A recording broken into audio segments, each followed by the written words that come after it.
Hello student. मेरा नाम है राहुल और आज हम पढ़ने वाले हैं VSC वैल्यू एडेड कोर्स।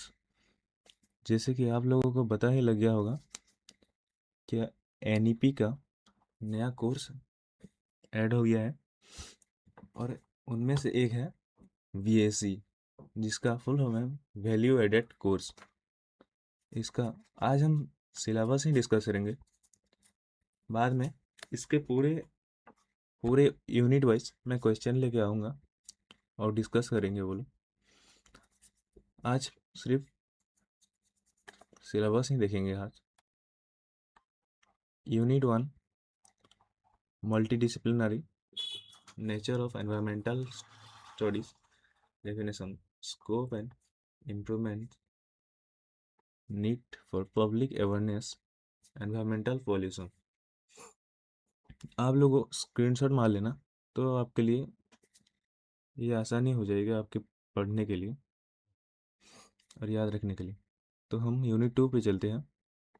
मतलब यूनिट 1 पे कुछ क्या क्या है सब सिलेबस देख लेते हैं।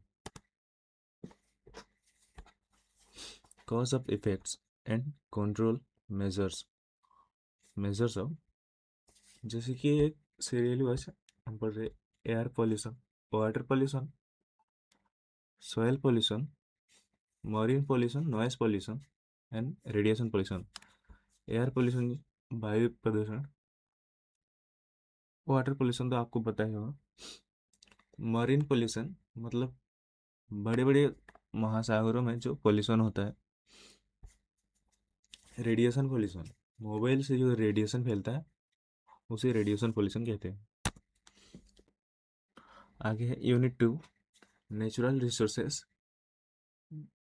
जो कि हम नेचर से पाते हैं resources. Renewable and non renewable resources, मतलब कि जो अगेन एंड अगेन इस्तेमाल कर सकते हैं उसे रिन्यूएबल रिसोर्सेज कह सकते हैं, जो कभी ख़त्म नहीं होता। आगे आगे है natural resources and associated problem, मतलब नेचर की रिसोर्सेज में से ज़्यादा और कम यूज करने से क्या क्या प्रॉब्लम हो सकती है, ये सारे हैं। फॉरेस्ट रिसोर्सेज मतलब जो जंगल से हमें मिलता है रिसोर्सेज, जैसे हो गया ये टिम्बर एक्सट्रैक्शन, मतलब पेड़ों का कमी होना, लकड़ियों लकड़ियों का कमी होना। ये टिम्बर मतलब लकड़ी। माइनिंग, जो हम जंगल में माइनिंग करते हैं उससे नेचर को ही हार्म होता है। ये water resources, water and over utilisation, मतलब पानी का ज़्यादातर इस्तेमाल करना अननेसेसरी चीज़ों में, उसे ओवर यूटिलाइजेशन कहते हैं। जैसे सरफेस एंड ग्राउंड वाटर, मतलब जो हम वाटर टैप खोलते हैं उससे हम ग्राउंड वाटर रिसोर्सेस यूज करते हैं। आगे mineral resources, use of explosion, environmental effects, जो हमें इससे एनवायरमेंटल इफेक्ट होता है। Food resources, world food problems, changes cause agriculture and overgrazing, मतलब ये खाने से क्या प्रॉब्लम हो सकती है हमको, ये सब है यहाँ पे, जो कि हम आगे डिस्कस करने वाले हैं अगले वीडियो में। Energy resources, growing energy needs, renewable and non renewable energy resources, मतलब वही। तो energy resources, growing energy needs, renewable and non renewable energy resources, use of alternate energy source, case studies. तो आगे हम पढ़ने वाले हैं बायोडाइवर्सिटी, मतलब जो हमारे चारों तरफ है नेचर है, हम नेचर से कैसे इंटरेक्ट करते हैं और नेचर हमें क्या क्या देता है, और हमारे चारों तरफ जो भी है वो सब मिल के बायोडाइवर्सिटी बनता है। वह आगे हम डिस्कस करने वाले हैं, अभी इतने डीपर नहीं जाते हैं। आगे है यूनिट 3 डिजास्टर मैनेजमेंट, मतलब नेचुरल और मैन मेड, ये दोनों तरह के डिजास्टर होते हैं। जैसे disaster management institutional framework, institutional arrangements for disaster management, national disaster management authority, NDMA, ये सब एक एक ऑर्गेनाइजेशन है जो डिजास्टर के टाइम काम करते हैं, हमारे लिए हेल्प करते हैं। आगे है प्रिपेयरनेस फॉर मेजर्स, मतलब ये सब सारी जो है ये एक एक मैनेजमेंट है जो मैनेज करते हैं आफ्टर, मतलब pre disaster and post disaster preparedness.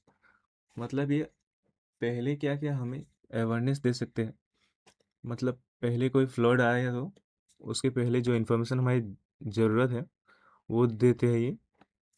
और उसके बाद अगर कोई प्रॉब्लम हुई तो हमें फ्लड के बाद ये पोस्ट डिजास्टर, मतलब उसके बाद ये हमारी हेल्प करते हैं अगर कोई हमारी डैमेज हुआ है तो चीज़ें कोई। तो आगे चलते हैं, यूनिट 4 हो गया। यूनिट 4 पे social issues and environment, environmental ethics, issues and possible solutions, climate change, global warming, acid rain, ozone layer, nuclear accident and environment protection act. ये सारे एक्ट है, ये आगे जितने भी है ये एक्ट है। वाइल्ड लाइफ प्रोटेक्शन एक्ट, मतलब जानवरों के लिए क्या क्या फैसिलिटीज़ हैं गवर्नमेंट के द्वारा, ये सब बताया गया है यहाँ पे।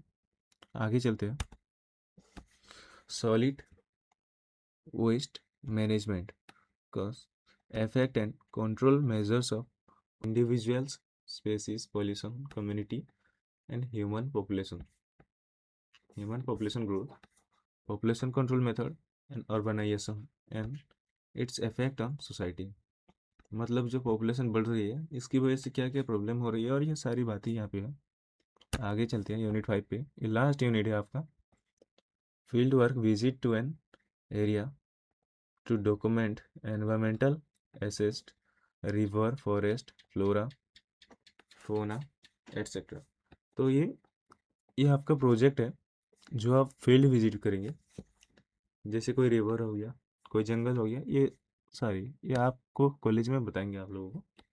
तो मैं आपके लिए आगे लाऊंगा MCQs and important long question जो आपको आंसर भी मिलेगा,